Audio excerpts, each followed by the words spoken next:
The day has arrived. Dennis is cutting down the tree in the front yard of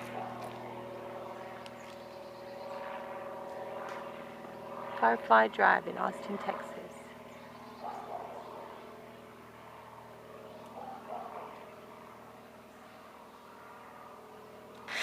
He's positioned it so that it will come down right at that green pole,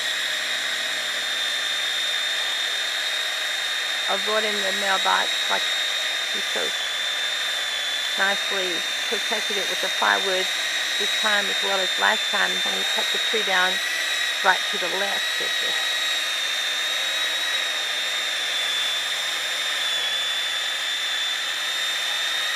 He took out the stump and, oh, there he goes.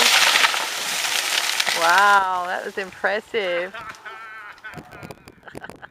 Very impressive. That came right down on the stake. Did you see that? Yeah, it did, right where it belonged to come down. And it didn't get our mailbox, did it? No. No.